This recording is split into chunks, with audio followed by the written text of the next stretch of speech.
Hey guys, how's it going? Today I'm going to be showing you how to turn on data saver on Twitter. So let's go ahead and open our Twitter app, and we're going to go to the top left and choose the profile icon. Then we're going to go down to settings and privacy. Now what you want to do is you want to go down to accessibility, display, and languages, and then the fourth option of data usage.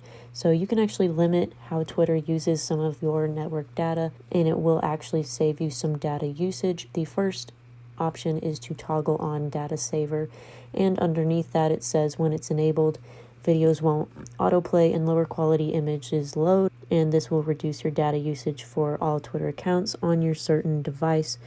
Now underneath that you can actually control high quality images, uploads, videos, autoplay, things like that. But if you want to save some storage on your Twitter app, go ahead and toggle this one on and can do so there. So I hope this helped you guys out. If it did, don't forget to subscribe down below, like the video, and I'll see you guys in the next one.